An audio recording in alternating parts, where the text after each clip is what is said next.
May ipapakita lang po ako sa inyo. Ito, pamilyar siguro kayo nito. Ayan. Ito po. Dala ko po ito doon sa bakasyon ko sa isla ng Tagbalitik. Ito po ay aking iihawin. Actually, yung iba po ito, pwede naman pong katulin, malasa po ito sa pito. At sabi po ng mga pinsan ko, malasa din po ito pag sinabawan. Pero sa langsa kasi parang hindi bagay. Inihaw o prito lang po ang pwede nito.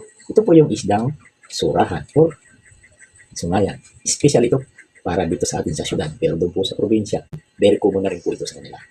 Actually, 3 piraso po ito. Nalambot po kasi po. Nag-iihaw kami ngayon. Matigas pa po. Kasi nga po, naka-frozen. Ayan po siya. 3 piraso po ito. May katigasan pa kasi pinilagay ko sa freezer mula nung dumating ako. Ngayon ko lang po ito. Inuntak. Ayan po siya. Ayan po siya.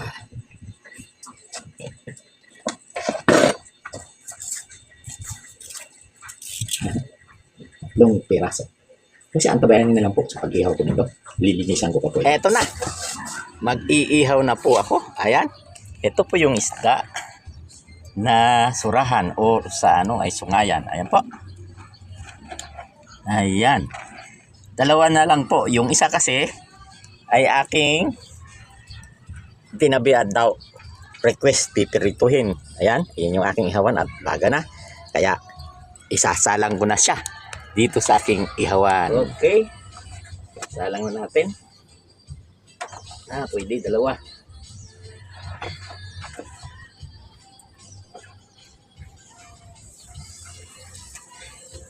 Kasyahin natin ito.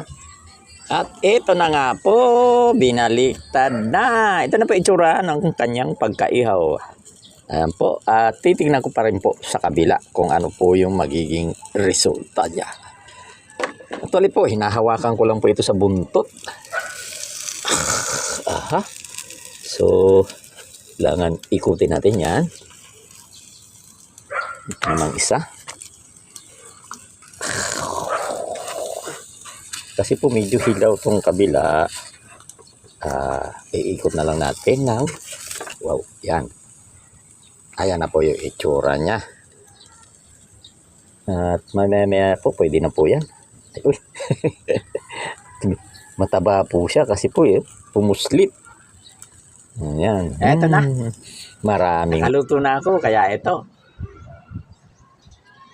Dadalhin ko na si baba at huhusgahan na namin ito doon sa baba kami, namin mag-anak.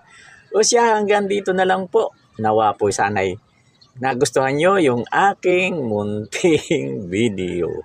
Hanggang dito na lang po. Muli, maraming salamat sa wala nyong sawang panonood.